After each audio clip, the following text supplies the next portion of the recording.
Praise road. હું Stanley Macwan, મારી YouTube channel Gujarati Bible સ્ટડીમાં તમારું સ્વાગત છે. મારી ચેનલને આજે અત્યારે આગળ તમે સબસ્ક્રાઈબ કરી લો અને ઈશ્વરના જ્ઞાનમાં તમે વધતા જાઓ. પ્રભુ ઈસુ ખ્રિસ્ત આ પૃથ્વી પર આવ્યા, પોતાની જાતને ખાલી કરી અને પોતાની જાતને શૂન્ય કરી. પણ કહું છું, પ્રભુ ઈસુ પોતાની જાતને ખાલી કરી એટલે શું આજે તમે તમારી જાતને ખાલી કરી છે? તમે તમારી જાતને શૂન્ય કરી છે? શૂન્ય થવું એટલે શું? પોતાને ખાલી કરવા એટલે શું? એ બાબત શું સૂચવે છે એ જાણવા માટે આ વિડીયોને આખો જુઓ.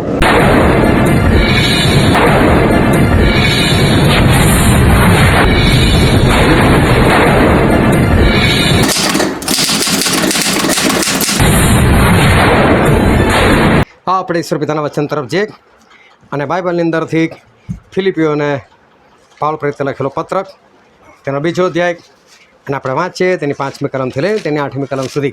ખ્રિસ્ત ઈસુનું મન જેવું હતું તેવું તમે પણ રાખો. પોતે દેવના રૂપમાં છતાં તેણે દેવ સમાન હોવાનું પકડી રાખવાને ઈચ્છ્યું નહીં, પણ તેણે દાસનું રૂપ ધારણ કરીને એટલે માણસોના રૂપમાં આવીને પોતાને ખાલી કર્યો અને માણસના આકારમાં પ્રગટ થઈને મરણને, હા વધસ્તંભના મરણને આધીન થઈને પોતાને નમ્ર કર્યો. ઈશ્વર પિતાનું વાંચેલું વચન આપણા માટે પુષ્કળ આશીર્વાદિત છે અને ઈશ્વર પિતાનું વચન એ સત્ય છે અને બાઇબલનું વચન કહે છે કે તમે સત્ય જાણશો અને સત્ય તમને મુક્ત કરશે. ખૂબ ધ્યાનથી આજે આપણે ઈશ્વરનું વચન સાંભળે, સમજીએ, ગ્રહણ કરીએ. વિશેષ કરીને આપણે એ પ્રમાણે ચાલીએ અને આકાશ રાજ્યના આપણે વારસદાર થઈએ. જે ઈશ્વરને આપણે માનીએ છીએ એ ઈશ્વર ત્રિએક ઈશ્વર છે. એટલે કે યહોવા ઈશ્વર, ઈસુ ઈશ્વર અને આત્મા ઈશ્વર. એટલે કે પિતા, પુત્ર અને પવિત્ર આત્મા. એ પ્રમાણે આપણે માનીએ છીએ. અને આ ત્રણેયની જે ઉત્પત્તિ છે એ ઉત્પત્તિનું કોઈ વર્ણન નથી. અને વર્ણન એટલા માટે નથી કારણ કે એમની ઉત્પત્તિ નથી, એ જ ઉત્પત્તિ છે. મતલબ કે એ લોકોથી જ શરૂઆત થઈ છે. એ લોકોને કોઈ ઉત્પન્ન નથી કર્યા. કોઈ એવું પૂછે કે એમની પહેલાં કોણ હતું? એમ આપણી પહેલાં કોઈ હતું? આપણા બાપાની પહેલાં કોઈ હતું? પરંતુ જ્યારે ઈશ્વરની વાત કરીએ, ઈશ્વરની પહેલાં કોણ હતું? તો ઈશ્વર માટે શબ્દ વાપરવામાં આવેલો છે કે આદિ એ દેવે આકાશ તથા પૃથ્વી ઉત્પન્ન કર્યા. આદિ એ દેવે એટલે કે જે દેવ આદિ છે. અને આદિનો અર્થ થાય છે શરૂઆત, એટલે કે જેમનાથી શરૂઆત થઈ છે એ ઈશ્વર. તો આપણે એ ઈશ્વરને માનીએ છીએ. પરંતુ એની અંદર માનવા છતાં ઘણી બધી જગ્યાએ ઘણા બધા લોકોને ઘણા બધા પ્રશ્નો એ થતા હોય છે. ઘણા બધા લોકોને એવું લાગતું હોય છે કે પ્રભુ ઈસુ એ તો નવા કરારમાં આવ્યા, એ તો જૂના કરારમાં દેખાતા જ નથી. પરંતુ પ્રભુ ઈસુ જૂના કરારમાં પણ હતા. એ નવા કરારમાં તો ફક્ત મનુષ્ય બનીને આવ્યા છે, પરંતુ એ જૂના કરારમાં પણ હતા જ.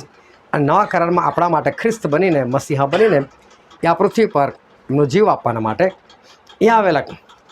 પવિત્ર આત્માની વાતો એ આ પાછલા સમયમાં આપણને જોવા મળી, અને ખાસ કરીને પ્રેરિતોના કૃત્યો પછી.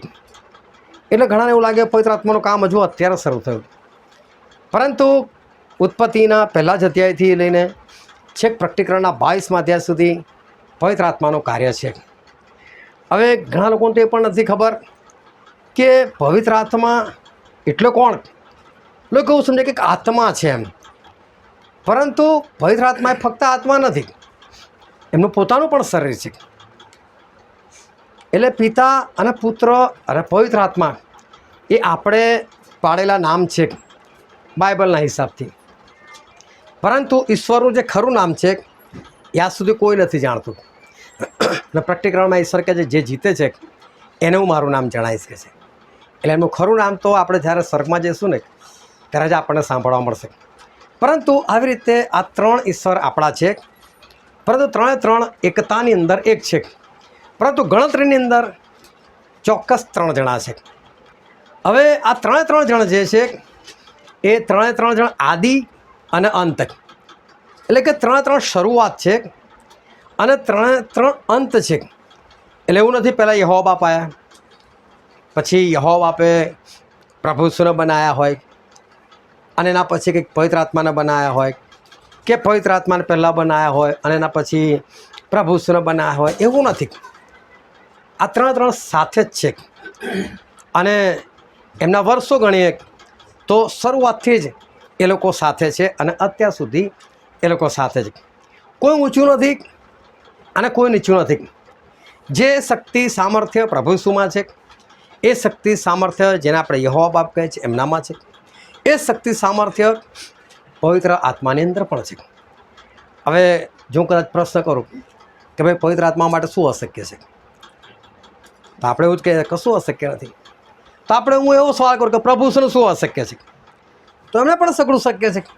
હું એવો સવાલ કરું કે યહોવા બાપને શું અશક્ય છે, તો એમને પણ સગળું શક્ય છે. તેનો મતલબ ત્રણ કેવા છે? સર્વશક્તિમાન છે. એટલે આ ત્રણ જણ છે એ બધી રીતે સરખા છે. વિચાર, વાણી, વર્તન, કદમાં, પદવીમાં, દરેક જગ્યાએ આ ત્રણ જણ જે છે એ લોકો સરખા છે. એ લોકોની શક્તિ અને સામર્થ્યની અંદર પણ એ લોકો સરખા જ છે. પરંતુ અલગ અલગ સમયે, અલગ અલગ યોજનામાં, અલગ અલગ પરમેશ્વરે, એટલે કે આ ત્રિએકતાના જે પરમેશ્વર છે એ લોકોએ અલગ અલગ રીતે કામ કરેલું છે. જો તમે નિર્ગમનનો 3 અધ્યાય વાંચો તો એવું લખ્યું છે, અને યહોવાના દૂતે મૂસાને બળતા ઝાડવામાં આ પ્રમાણે દર્શન આપ્યું. અને પછી મૂસા જ્યારે ઝાડુ જોવા માટે પલટે છે તો કહે છે કે દેવે તેને ઝાડવામાંથી હાંક મારી. એટલે પહેલાં શબ્દ વાપરેલો છે દૂતે, કહે છે દર્શન આપ્યું. પણ દૂત એનો એક અર્થ તો એ થાય છે કે જેને આપણે એન્જલ કહીએ છીએ, પાંખવાળા દૂત. અને એક દૂત એટલે મેસેન્જર, આપણો સંદેશવાહક. અને પ્રભુ ઈસુ ઘણી વખત યહોવા બાપનો સંદેશો લઈને આવતા હતા, એટલે એમને દૂત તરીકે પણ વર્ણન કરેલું છે. પણ એ દૂત એટલે કોઈ સ્વર્ગદૂત નહીં, ઈશ્વર પોતે. અને જૂના કરારમાં જ્યાં જ્યાં પ્રભુ ઈસુ હતા અને જ્યાં જ્યાં પ્રભુ ઈસુએ જે કાર્યો કરેલા છે એ તમારે જો સમજવા હોય તો પ્રયુક્તના કૃત્યો 7મો અધ્યાય ઘરે જઈને શાંતિથી વાંચજો. ત્યાં સ્ટેફન એ આખો ઉપદેશ કરે છે અને પ્રભુ ઈસુ વિશે બધી માહિતી આપે છે કે કોણ હતા ઈસુ. કહે છે તો કહે છે જે દૂતે બળતા ઝાડવામાં તે મૂસાને દર્શન આપ્યું એ ઈસુ હતા, કહે છે. એ રીતે બધી વાતો જાહેર કરે કે ક્યાં ક્યાં ઈસુ હતા. એટલે ત્યારે આપણને ખબર પડે કે આ જૂના કરારમાં તો ઈસુ છે અને જૂના કરારની અંદર ભયાનક ઈસુ છે. જે આપણે નવા કરારની અંદર આપણને કોમળ દેખાય છે, પણ એ ઈશ્વર છે, જજ છે. અને એમણે જૂના કરારમાં ઘણા બધા લોકોનો ન્યાય ચુકાદો કર્યો છે અને એ રીતે લોકોની સાથે એમણે કાર્ય કરેલું છે.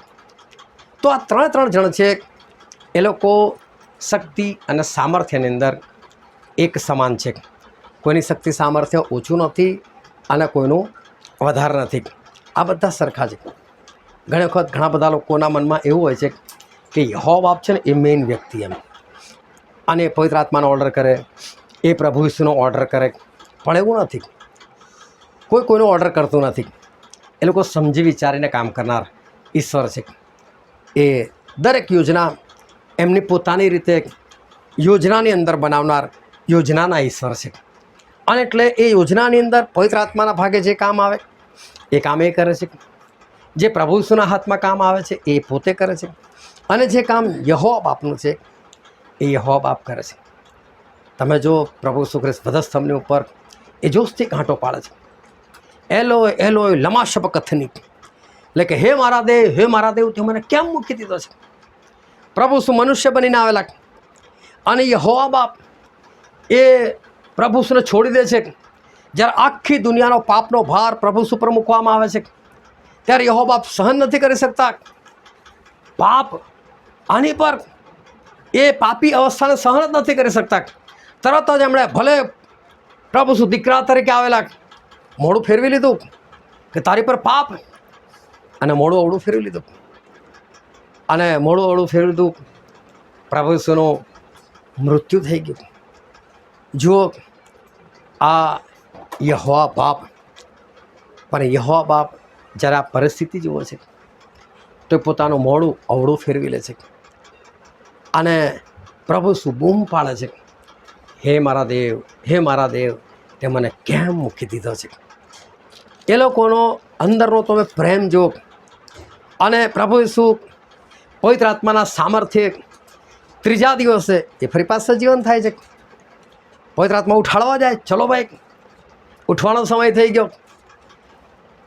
હવે જે બાપ આપણે યહોવા બાપ તરીકે જેને ઓળખે છે એ પ્રભુ ઈસુને જ્યારે વધસ્તંભ પર આવી પાપી અવસ્થામાં જુએ છે, જે માર પડેલો એની તો બહુ પરવા નથી, લોહીની બહુ પરવા નથી, પરંતુ જ્યારે પાપી અવસ્થા જુએ છે ત્યારે એકદમ મોઢું ફેરવી લે છે કે આ તો પવિત્ર છે, આણે કોઈ પાપ નથી કર્યું, આ દુનિયાનું આટલું બધું પાપ એની પર, પણ એ સહન કરે છે. એ બી પોતાનું મુખ ભલે અવળું ફેરવતા હોય પરંતુ સહન કરે છે. આની પર આટલું બધું પાપ મૂકવામાં આવ્યું. એમને દુઃખ થાય છે કે મારી સાથેની એક વ્યક્તિ એની પર આટલું બધું પાપ મૂકવામાં આવેલું છે. પ્રભુએ સહન કર્યું, પણ એમના દુઃખની અંદર ભાગીદાર યહોવા બાપ પણ હતા અને પવિત્ર આત્મા પણ એટલા જ એની અંદર ભાગીદાર હતા. હવે તમે વિચાર કરો કે તમારું બાળક હોય અને બાળકને કોઈ બે જણા મારી રહ્યું છે અને તમારામાં એટલી તાકાત છે, એટલી શક્તિ છે કે ખાલી ફૂંક મારો તો બે જણા ખબર નહીં કઈ જઈને પડે, અને છતાં તમે સહન કરો. એ કેટલી બધી મોટી વસ્તુ છે. પ્રભુ ઈસુ ખ્રિસ્ત મરવા આવેલા, બાપનામાં તાકાત છે, પવિત્ર આત્મા તો અંદર જ છે. પ્રભુ ઈસુની તાકાત છે કે પેલા જે કોરડા મારતા હતા ને, ખાલી એક નજર બી ફેરીની સામે જુઓ ને તેનો હાથ મળી જાય અને મારી ના શકે, પણ જો એ બી કેટલું સહન કરે છે. તાકાત હોય છે તો ના અત્યારે આપણે આ જ યોજના છે, આ જ યોજના છે, આપણે આ જ યોજનામાં આવ્યા છે, આપણે આવું જ કરવાનું છે. બહુ ધ્યાનથી સમજો કે ઈશ્વરની જે ત્રિએકતા છે, એમની જે એકતા છે એ ખરેખર બહુ અદ્ભુત છે. એ તમે આખું બાઇબલ વાંચો અને બાઇબલની અંદર એક એક યોજના જો તમે સમજી શકો ને તો તમને ખબર પડે કે ઈશ્વર કેવી રીતે એક છે. જ્યારે કહે છે કે હું જ દેવ છું અને મારા સિવાય તારો બીજો કોઈ દેવ નથી, અને બાઇબલમાં લખ્યું યહોવા કહે છે હું તારો દેવ છું અને મારા સિવાય તારો બીજો કોઈ દેવ નહીં. એક વચનમાં બોલે છે કે મારા સિવાય તારો બીજો કોઈ દેવ નહીં. અને જો પ્રભુ ઈસુ કે પવિત્ર આત્મા હે અમારું નામ કહી ગયું ભાઈ એવું બોલો અમે તારા દેવ છે, નહીં. યહોવા બોલ્યા તો હું છું જ અંદર, પવિત્ર આત્મા છે જ અંદર, કોઈ મગજમારી નહીં. એ લોકોને પ્રભુ ઈસુ પૃથ્વી પર આવે છે, લોકો કહે તમે જોરદાર ચમત્કાર કરો છો. હું નહીં, મારા બાપ કરે છે, મને એકલાને કંઈ ક્રેડિટ આપો. મારા બાપ છે, હું તો ઈશ્વરના આત્માની સહાયતાથી ભૂતો કાઢું છું. જો બેવને માન આપ્યું, હું એકલો નહીં. એ લોકો કેટલી હદ એક છે. બહુ ધ્યાનથી સમજો. આ એકતા જે છે એ ખરેખર સમજવાની બહુ જરૂર છે કે આપણા ઈશ્વર જેને આપણે માનીએ છીએ એ લોકો કેટલી હદે એક છે, કેવી એકતાની અંદર એક છે, કેવા શક્તિ અને સામર્થ્યની અંદર સરખા છે છતાં. અને બાઇબલની અંદર એક વચન લખેલું છે, આપણે વાંચીએ યુહાનની લખેલી સુવાર્તા તેનો 14મો અધ્યાય અને તેની 16મી કલમ. અને હું બાપને વિનંતી કરીશ ને તે તમને બીજો સંબોધક તમારી પાસે સદા રહેવા માટે આપશે. હાલેલુયા. હવે ધ્યાનથી સમજજો.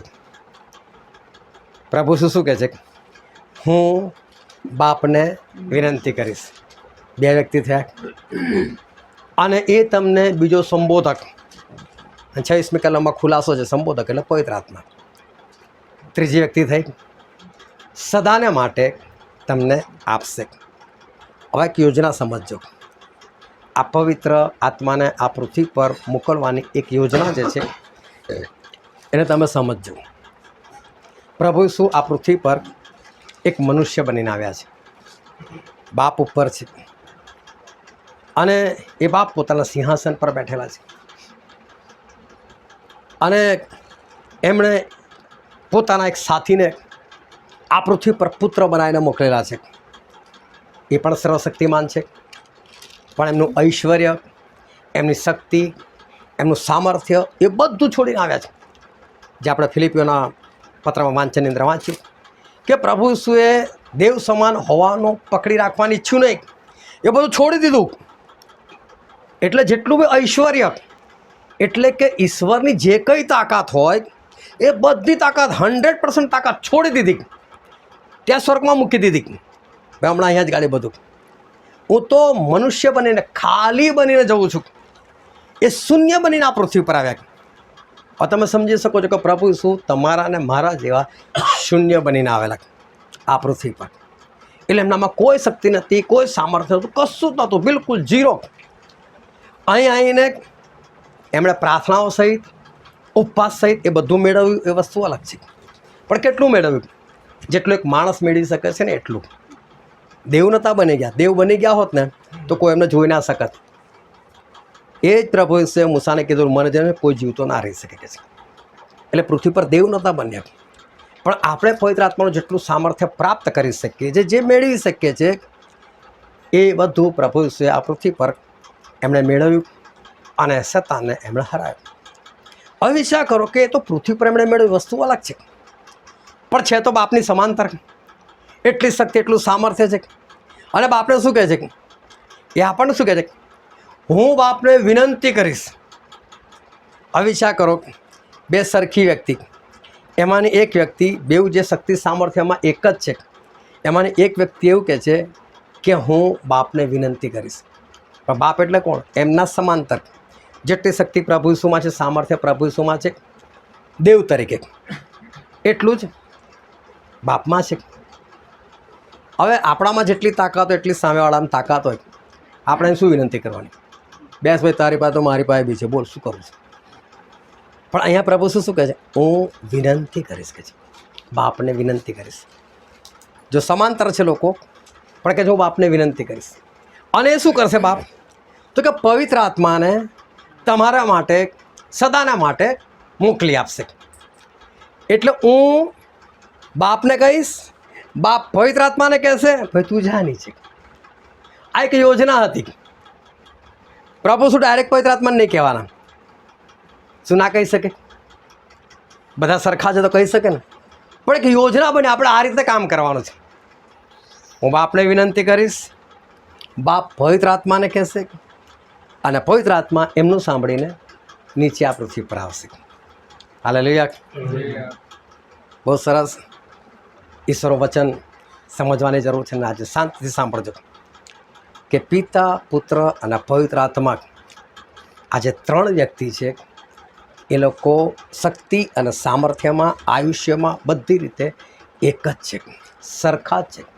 છતાં એક વ્યક્તિ એમાંની એવું કહે છે, હું મારા બાપને વિનંતી કરીશ. કોના માટે? તમારા માટે. કે તમને કોણ મળે?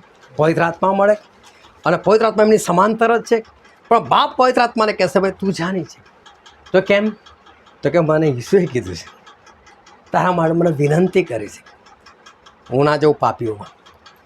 કેમ 33.5 વર્ષ ઈસુ ના રહ્યા? તને જાઉં શું પ્રોબ્લેમ છે? થયું નથી આવું. આ ખાલી હું તમને સમજાવું છું કે આવું થઈ શકે જ્યારે એક સરખી વ્યક્તિ હોય. પણ આ લોકોની એકતા તમે જુઓ. એ લોકોની એકતા કેટલી જોરદાર છે. કોઈને કોઈ પ્રશ્ન નહીં, ઓકે મોકલી દઉં છું, ચલો પવિત્ર આત્મા, ઓકે જઉં છું. ભાઈ જો પેલો નીચે સ્ટેનલી છે ને એનામાં રહેવાનું છે, તો જબરસ્ત પાપી, ઘૂસાય જ નહીં એની અંદર, ભયંકર દુર્ગંધ મારે, ના જવાય. પણ નહીં, હું કહું છું ને, ઓકે દુર્ગંધ સહન કરી લઈશ, બસ હું રહીશ અંદર. તમે વિચાર કરો કે આ લોકો યોજનાની અંદર, એ લોકોના કામની અંદર, એ લોકો એકતાની અંદર કેટલી હદે એક છે. કોઈ પણ બાબતના આખું બાઇબલ તમે વાંચજો, જો કોઈ જગ્યાએ કોઈ એકબીજાનો વિરોધ કર્યો હોય તો, એક નાનકડો સરખો પણ કોઈ વિરોધ કર્યો હતો, કદી જ નહીં, કદી જ નહીં. અને બાઇબલ શું કહે છે ખબર? કે જ્યારે પ્રભુ એમના મહિમાના રાજ્યાસન પર બેસશે, અને મહિમાના રાજ્યાસન પર બેસશે, અને મહિમાના રાજ્યાસન પર બેસતા પહેલાં તો શૈતાન જે છે એ શૈતાનને નરકની અંદર નાખી દેશે, અને એ નરકની અંદર હંમેશાના માટે રહેશે. જે ખ્રિસ્ત વિરોધી હશે એને જીવતો, અને જે પેલો એનો સાથીદાર છે જૂઠો પ્રભુ, એ બધાને પ્રભુ ઈસુ નાખી દેશે. યહોવા બાપ ના નાખે, પવિત્ર આત્મા ના નાખે. એ લોકો કેમ પ્રભુ ઈસુ નાખશે? આ થોડા કાનના દિમાગ ખુલ્લા રાખજો, કેમ કે વચન કદાચ થોડું ભારે લાગશે, સમજવામાં કદાચ તકલીફ પડી જાય. પ્રશ્ન થાય તો પછી મન કરી લેજો. હવે વિચાર કરો, એ કામ યહોવા બાપ ના કરી શકે, એ કામ પવિત્ર આત્મા ના કરી શકે. શું એ લોકોમાં શક્તિ નથી, સામર્થ્ય નથી? છે, પણ શાના માટે પ્રભુ ઈસુના હાથમાં ખબર? હવે તમે વિચાર કરો કે કોઈ તમને બહુ હેરાન કર્યા હોય, ભયંકર તમને પરેશાન કર્યા હોય, અને તમે એને કંઈ જ કરી શકતા નથી, અને કાલ ઉઠીને કોઈ પહેલવાન આવીને પેલાને મારે છે બરાબર, તો તમે છે ને બહુ ખુશ થઈ જશો. આને તો આવું થવું જ જોઈતું હતું, આવું થવું જ જોઈતું હતું, મને બહુ હેરાન કરે. પણ પેલો પહેલવાન આવીને તમને એવું કહે છે, હું ઊભો છું, જો ત્યાં આને કંઈ કર્યું ને પેલા આને કહે છે આને કંઈ કર્યું ને તારે આવી બની. તમે કેટલા ખુશ થઈ જાઓ મારવા માટે, કેમ કે તમને બહુ હેરાન કરેલો છે અને તમે બધું લેવા માટે કેટલા તત્પર હો. પ્રભુ છે જે 33.5 વર્ષ સહન કર્યું છે ને, એટલે કે આ કામ તું કરે હાલ જે બરાબર અમે છે. તમે વિચાર કરો, ઈશ્વરની યોજના અદ્ભુત છે, અને એટલે આ કામ પ્રભુ ઈસુ કરશે. માણસોનો ન્યાય પ્રભુ ઈસુ કરશે. 1000 વર્ષનું રાજ્ય પૃથ્વી પર કોનું છે? ખ્રિસ્તનું રાજ્ય લખેલું છે, પ્રભુ ઈસુ ખ્રિસ્તનું રાજ્ય. અને કલમ વાંચો, 1 કોરિન્થી તેનો 15મો અધ્યાય અને 26 અને 27 કલમ વાંચો તો. જે છેલ્લો શત્રુ નાશ પામશે તે મરણ છે, કેમ કે દેવે સઘળાને તેના પગ તળે અધીન કર્યા. પણ જ્યારે તેણે કહ્યું કે સઘળાને અધીન કરવામાં આવ્યા છે, ત્યારે સઘળાને સ્વાધીન કરનાર નિરાળો છે તે સ્પષ્ટ દેખાય છે. આગળ. પણ જ્યારે સર્વને તેને અધીન કરવામાં આવશે, ત્યારે જેણે સર્વને તેને અધીન કર્યા છે એને દીકરો પોતે પણ અધીન થશે, જેથી દેવ સર્વમાં સર્વ થાય. હાલેલુયા. જો પ્રભુને બધું આપ્યું, તો પ્રભુ હું બી પાછું આપી દઈશ કે છે.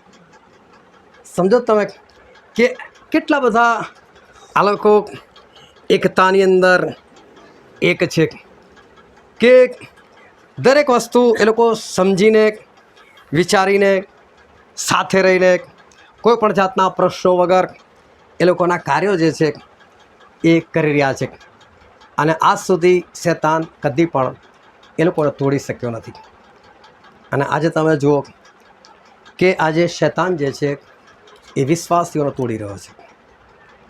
આજે શૈતાન પ્રભુ ઈસુ ખ્રિસ્તને માનનારાઓને પરેશાન કરી રહ્યો છે, એ લોકોને જુદા કરી રહ્યો છે, એ લોકોને તકલીફ આપી રહ્યો છે. અને ખબર છે એનું ખરું કારણ શું છે? એનું ખરું કારણ આ જ છે કે જે ત્રિએક પરમેશ્વરને આપણે માનીએ છીએ, એ ત્રિએક પરમેશ્વરની અંદર જે એકતા છે, એ એકતા આજે માણસોની અંદર કે ઈશ્વરના વિશ્વાસીઓની અંદર કે ખ્રિસ્તીઓની અંદર એ દેખાતી નથી ને, એટલા માટે શૈતાન જે છે એ કાર્ય કરે છે. અને સભા શિક્ષકના પુસ્તકમાં લખેલું છે કે 4થો અધ્યાય અને વાંચો એની 12મી કલમ. એકલા માણસને હર કોઈ હરાવે, પણ બે તેની સામે થઈ શકે. ત્રેવડી વણેલી દોરી જલ્દી તૂટતી નથી. હા, ત્રેવડી વણેલી દોરી જલ્દી તૂટતી નથી.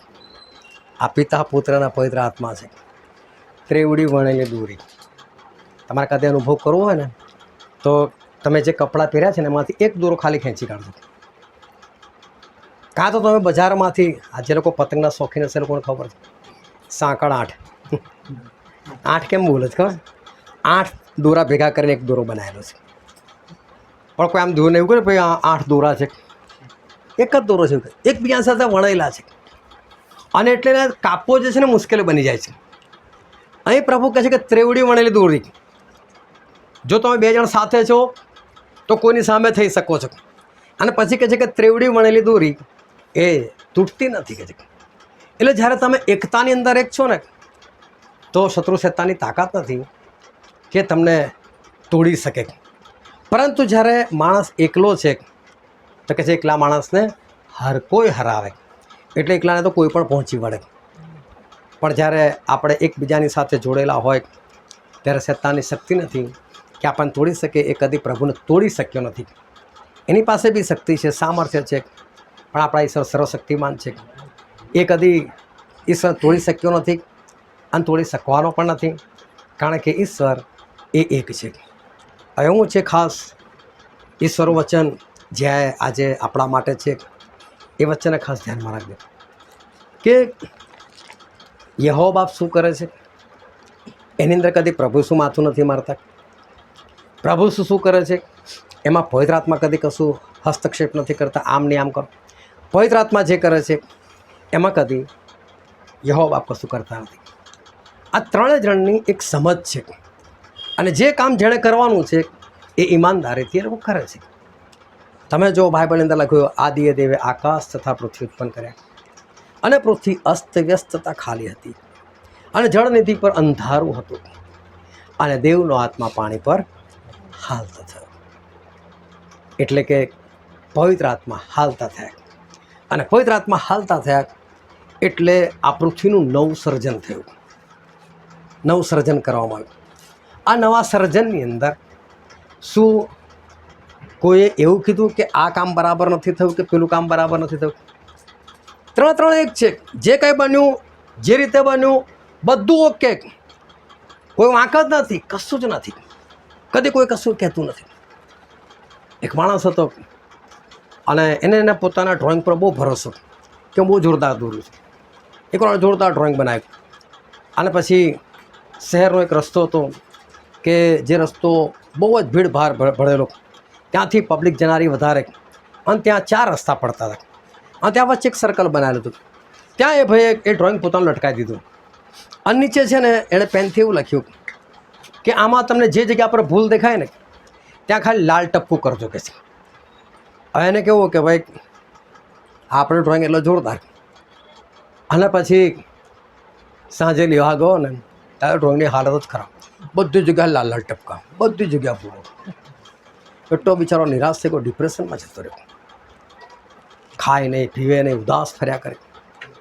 એની પત્ની કે ભાઈ છે શું કહે છે? એટલે પછી એણે બધી વાત કરી કે હું આટલો સારો ડ્રોઈંગ માસ્ટર અને કંઈક આટલી બધી ભૂલો કે છે મારી. તો કે મને તો વિશ્વાસ નહીં ઉઠી ગયો કે કયું ડ્રોઈંગ કે આ ફરી આ ડ્રોઈંગ બનાવી કે છે, સેમ ટુ સેમ બનાવી. અને પછી કીધું ત્યાં જ ગાડી મૂક્યા, નીચે ખાલી એટલું લખ કે જ્યાં ભૂલ લાગે ને ત્યાં સુધાર દેજે. કોઈ સુધારી નહીં, બધું ઓકે. એટલે લોકો શું જુએ છે ખબર છે? ભૂલ જુએ છે. પણ જો સુધારવાનું આવે તો સુધારવાનું નામ નહીં. બીજાને, પોતે તો નહીં જ, પણ બીજાની વાત છે કે માણસ એ લોકોની ભૂલ ચોક્કસ જોશે, એને સુધારો પણ દેખાશે, પણ એને કે ભાઈ તું સુધાર દે ને, તને દેખાય તું સુધાર દે. બોલીશ નહીં, કહીશ કે આ જગ્યા પર ભૂલ છે, ખાલી સુધાર દે. તો કોઈનામાં તાકાત નથી કે સુધાર દે. અને કોઈ એવો નથી કે જેને કોઈના ફટ તેને ભૂલ ના દેખાય. હા, ફટ તેને ભૂલ દેખાશે. હવે આનામાં વસ્તુ છે, આનામાં ભૂલ છે. અને એટલે આપણા વિશ્વાસીઓની વાત કરું, ખ્રિસ્તીઓની વાત કરું તો આ એક બહુ કુટીવ જે છે ને આપણી અંદર છે કે બીજાની ભૂલ જોવાની. આનું કહું છું, દેખાય ને તમને ભૂલ તો કોઈ વાંધો નથી, એ તમારા સુધી સીમિત રાખો અને એ જે તે જગ્યા પર તેને ભૂલ સુધારી દો, ભૂલ સુધારી દો. પરંતુ જો તમને ભૂલ દેખાય છે અને ભૂલની ચર્ચા તમે બીજાની જોડે કરો છો, તે પાપ છે. કારણ કે શું કરી? નિંદા કરી. એક તો ભૂલ દેખાય તમને છે કે નહીં તો પછીની વાત છે, સુધારી નહીં, અને તમે કોઈક બીજાને જઈને એ વાત કરી એટલે નિંદા થઈ. હવે બીજો તૈયાર જ હોય, તમને આ દેખાયું, મને તો બીજું બી ખબર, બોલો કહું મને તો બીજી બી ભૂલ ખબર છે. અને જો પેલો દેખાડે યાર મને લાગતું તું જ કે મને આટલું દેખાવું તો પછી યાર કંઈ ગરબડવાળું તો છે જ. એટલે વિચાર કરો, વાત વધી, હજુ બેની જગ્યા પર ત્રીજી જગ્યા પર જશે તો હજી એક ભૂલ ઉમેરાશે. એટલે આ બહુ ખરાબ વસ્તુ છે. એકવાર એક પતિએ મને એની પત્નીની વાત કરી. મેં કહ્યું તમારી પત્નીમાં દુષ્ટાત્મા છે.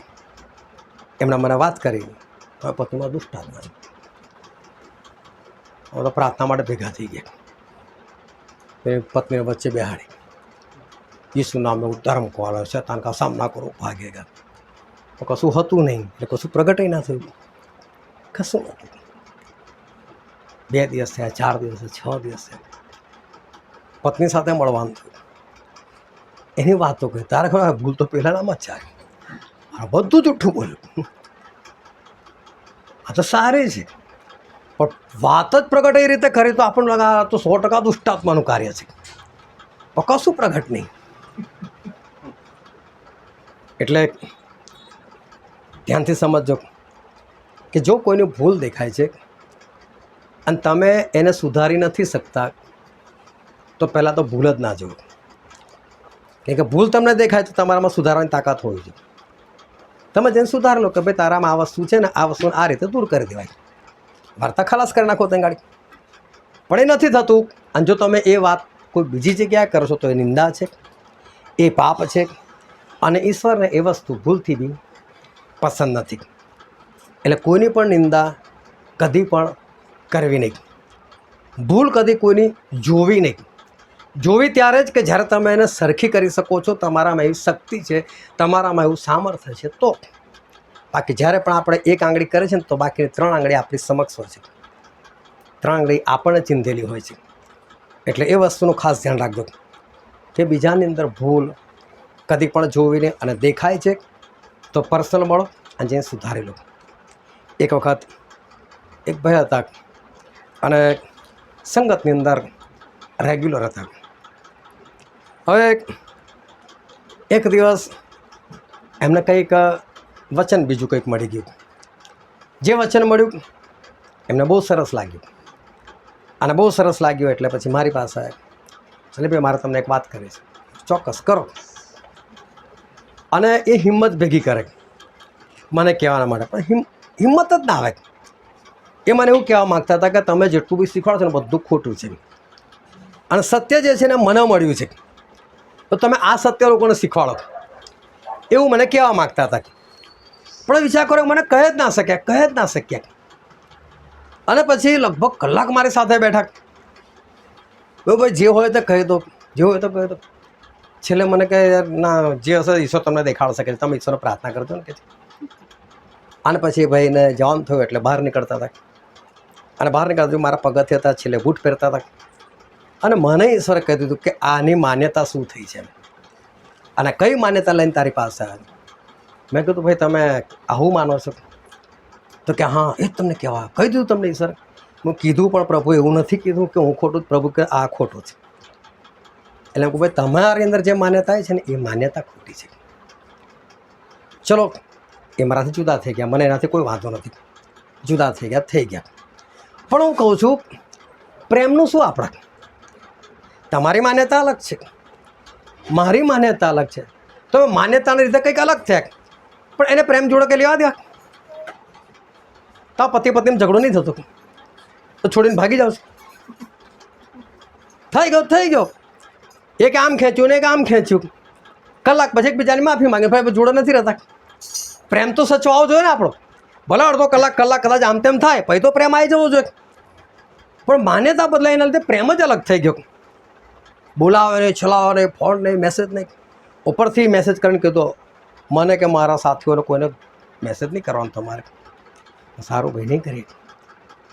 તો વિચાર કરો કે પ્રભુએ આવું તો નથી શીખવાડ્યું ને કે તમે નફરત કરો. એટલે ધ્યાનથી સમજજો કે જ્યારે કોઈક માણસ એ કોઈક માન્યતાને કારણે એ કદાચ અલગ થાય, એ માનવામાં મતભેદ કહેવાય એને, મતભેદ. પણ મનભેદનો અર્થ એવો થાય કે તમે હવે હૃદયથી છૂટા પડી ગયા, હવે તમે એકબીજાને બોલાવી શકવાના પણ નથી. એ ના થવું જોઈએ. આજે તમે જુઓ કે આપણા ભારતની અંદર, આપણા ગુજરાતની અંદર ઘણી બધી મંડળીઓ છે. સાલ્વેશન આર્મી છે, મેથોડિસ્ટ છે, CNI છે, બ્રધરન છે, અલાયન્સ છે, કેથલિક છે, કેટલી બધી મંડળીઓ છે. આ બધાની માન્યતા સરખી થોડી છે.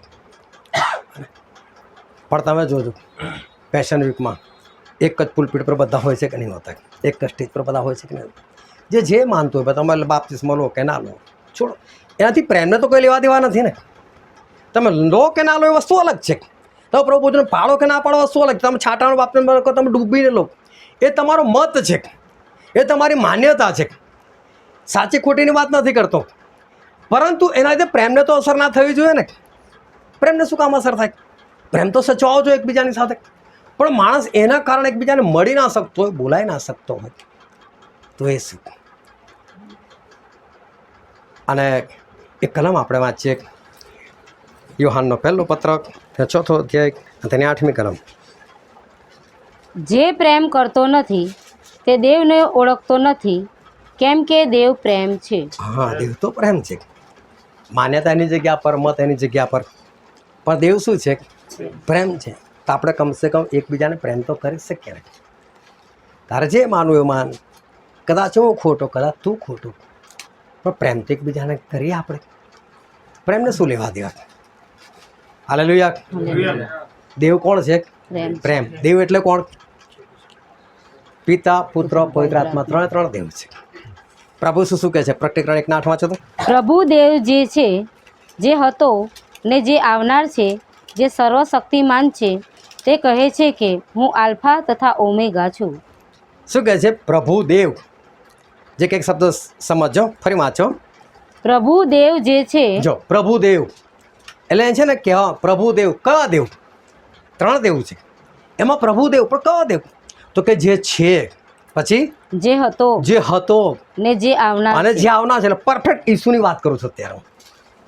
એવું બાઇબલ લખે છે. અહીંયા હવા બાપની વાત નથી, અહીં પવિત્ર આત્માની વાત નથી. પ્રભુ દેવ કયા દેવ? તો કે જે છે, જે હતા અને જે આવનાર છે.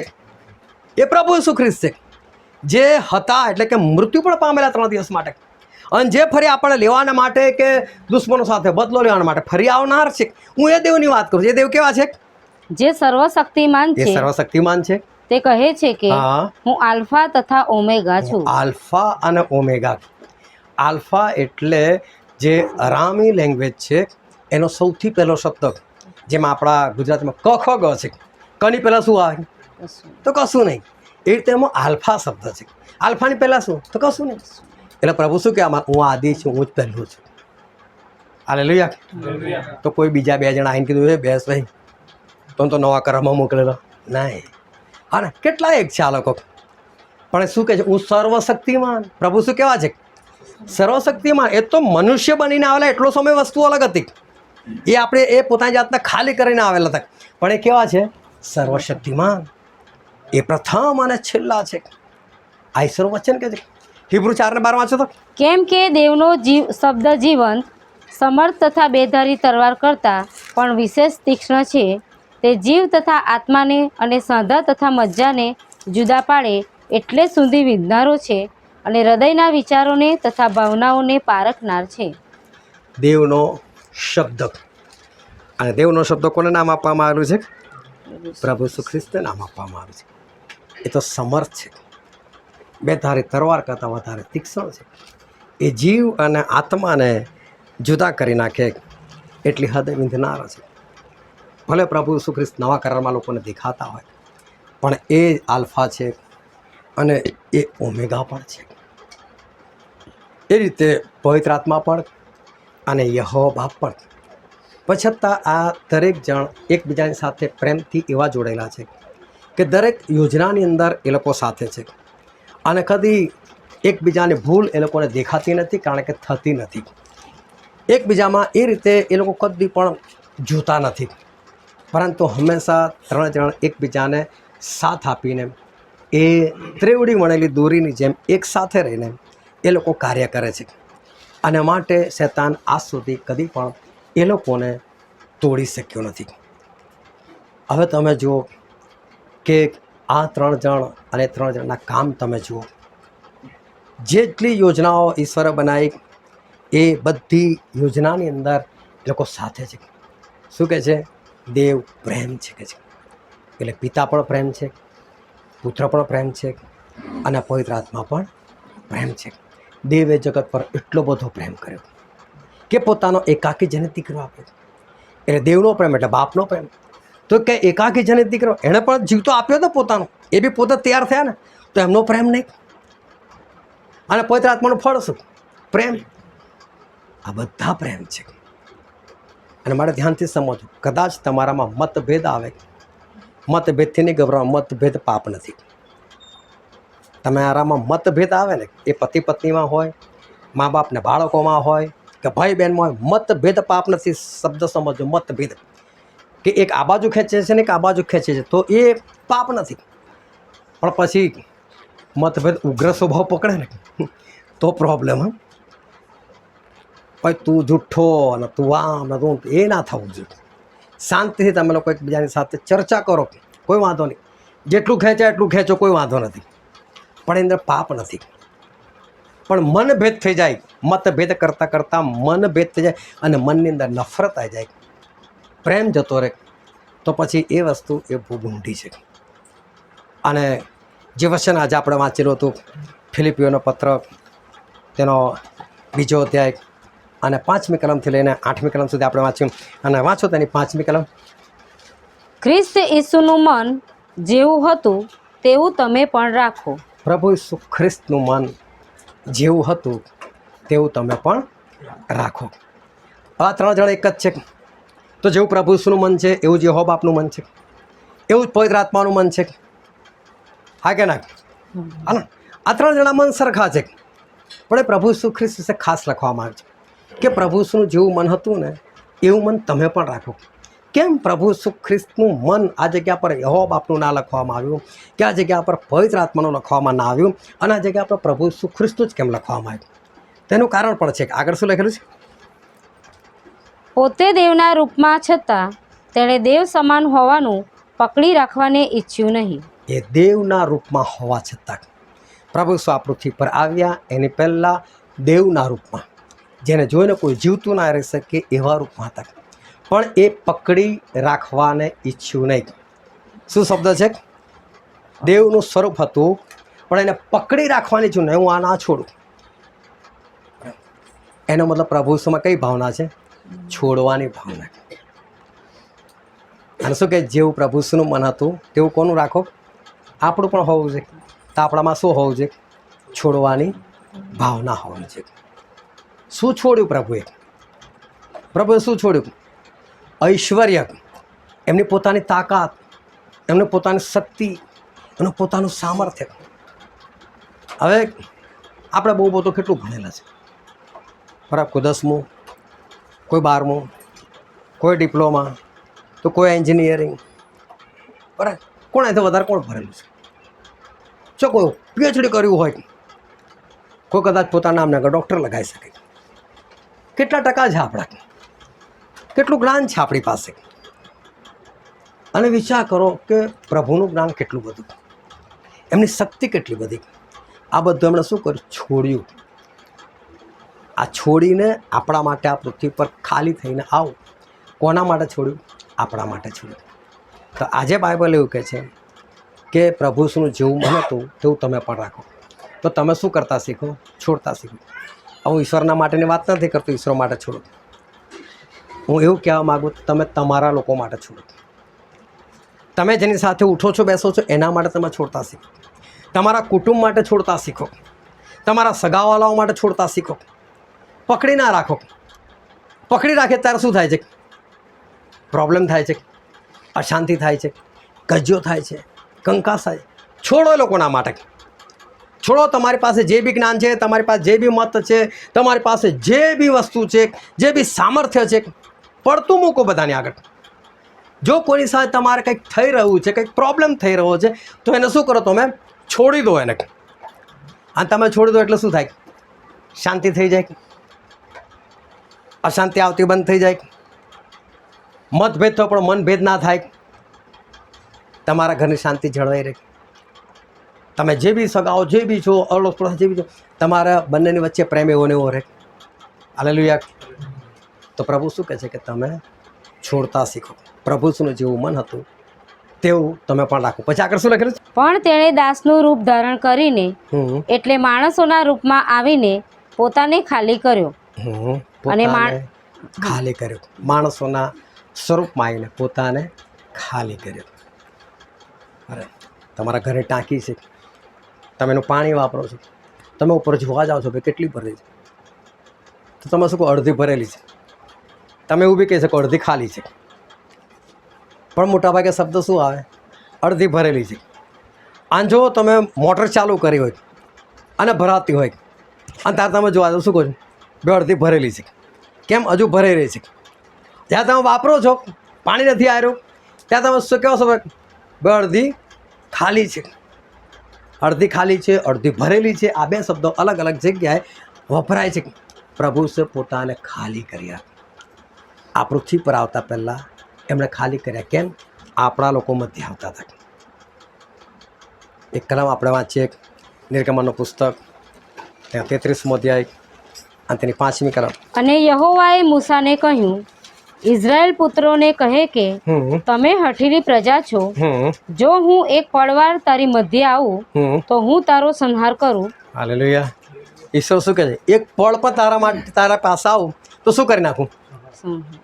એટલે પ્રભુ ખાલી કર્યા પોતાને. કહો દેવ બની જશે તો એ કંઈ જીવતું નહીં રહે. તો આપણા માટે શું કર્યું? આપણે મરીએ ના, આપણો નાશ ના થાય, આપણે બચી જઈએ, એના માટે પ્રભુ શું કર્યા? પોતાને ખાલી કર્યા. તો તમારાથી જો કોઈને ઠેસ વાગે છે, તમારાથી જો કોઈનું ભૂંડું બોલાય છે, તમે કોઈની નિંદા કરી નાખો છો, એના લીધે જો સામેવાળા પર અસર પડે છે, તો પ્રભુ શું કહે? જેવું પ્રભુ શુંનું મન હતું તેવું તમે રાખો. એમણે પોતાને ખાલી કર્યા, તમે પણ ખાલી બનો. હાલેલુયા. શું થવાનું છે? આપણે ખાલી થવાનું છે. કોના માટે? આપણા લોકો માટે. આપણે તો વિધર્મી હતા, આપણે તો કુધર્મી હતા, પાપી અવસ્થામાં હતા. ત્યારે પ્રભુએ આપણા માટે આ બધું કર્યું છે. જ્યારે આપણે એમને ઓળખતા નહોતા ને ત્યારે આપણા માટે ખાલી થયા. તો આપણે તો આપણા લોકોને ઓળખીએ જ છીએ. આપણે આપણા લોકો માટે ખાલી થઈ જતા હોય તો, આપણે આપણું બધું પડતું મૂકતા હોય તો, આપણે આપણો ઈગો છોડી દેતા હોય તો કોઈ પ્રશ્ન નથી અને કશું નથી. અને જો આ પ્રમાણે જીવન હશે ને તો શૈતાનની તાકાત નથી આપણી મધ્ય આવે અને આપણા જીવનમાં કશું કામ કરે. અને માટે આજે પ્રભુ આપણને સમજાવવા માગે છે કે તમારું મન કેવું રાખો? જેવું પ્રભુ ઈસુનું હતું ને એવું રાખો. શક્તિ સામર્થ્યમાં એક, છતાં બધું છોડી દીધું. બાપને વિનંતી કરી, હું શું કામ વિનંતી કરું? હું શું કામ માફી માગું? મેં તો આટલો વખત એને માફ કર્યું છે, મેં તો આમ કર્યું તેમ કર્યું. ઈગો પ્રસન્ન અડી જાય છે આપણને. પણ પ્રભુ એવું બધું ના વિચાર્યું, પોતાને ખાલી કરી નાખ્યા. હું વિનંતી કરીશ તમારા માટે, કોઈ વાંધો નથી, મારે વિનંતી કરી છે. વિનંતી કરી. બાપે સાંભળ્યું, હું કે ચાલ તું કહે તો કરી નાખું કામ. પત્રાત્મા બી ના પાડી, હા હું જઈશ, કોઈ વાંધો નહીં. એમના જેવું મન આપણે રાખીએ. આપણે એકબીજાનું સાંભળનાર છે, એકબીજાના બોજા ઉઠાવનાર છે. નહીં તો ઈશ્વર તો એવું કહે છે કે જો હું તારી મધ્ય આવું ને કે છે તો કે તારો પળવાળામાં નાશ થઈ જાય. પણ એવું ના થાય એના માટે ખાલી બનીને આવે. જો આપણા ઈગોથી, આપણા જ્ઞાનથી, આપણા મતથી જો કોઈનો નાશ થઈ રહ્યો છે, કોઈ આપણાથી દૂર થઈ રહ્યું છે, તેના કરતાં બહેતર છે કે આપણે ખાલી થઈએ અને આપણે પ્રભુની જેમ પોતાની જાતને આપણે શૂન્ય કરે. હવે આપણે આપણી આંખોને બંધ કરે, આપણા મસ્તકો એ પ્રભુ ઈસુ ખ્રિસ્તની હજુરમાં નમાય. વાલાઓ, આ સમય છે કે આપણે આપણી જાતને તપાસીએ. આ સમય છે કે આપણે આપણા હૃદય સાથે વાતો કરીએ, આપણા આત્માને આપણે પ્રશ્ન કરીએ કે હું આજે કઈ જગ્યા પર છું? આજે મારું મન એ કેવું છે? આજે મારો વ્યવહાર એ મારા સગાઓ પ્રત્યે, મારા ઘર પ્રત્યે એ કેવો છે? મારા અડોશી પડોશીઓ પ્રત્યે મારું જીવન ચરિત્ર એ કેવું છે? શું મને કોઈ ઈગો પ્રોબ્લેમ છે? શું મારું જે છે એને છોડી નથી શકતો? આજે ઈશ્વરનું વચન કહે છે કે જેવું પ્રભુ ઈસુનું મન હતું તેવું તમારું પણ રાખો. આપણે પ્રભુ ઈસુ જેવું મન રાખીએ, આપણે પ્રભુ ઈસુની જેમ પોતાની જાતને ખાલી કરી અને આપણે એકબીજાને પ્રેમ કરીએ, એકબીજાના બોજા ઉઠાવનાર છે, એકબીજાને ભૂલો જોનાર નહીં, પરંતુ એકબીજાને ભૂલો સુધારનાર છે. આપણે કોઈને નિંદા કરનાર નહીં, પરંતુ આપણે લોકોને બચાવનાર છે. આપણે પ્રભુ જેવા બનીએ અને પ્રભુ આપણને આકાશ રાજ્યના આપણને વારસદાર બનાવશે. આ વચન સમજવાના માટે, ગ્રહણ કરવાના માટે, એ પ્રમાણે ચાલવાના માટે પ્રભુ ઈસુ ખ્રિસ્તની કૃપા આપણા દરેક પર થાવ.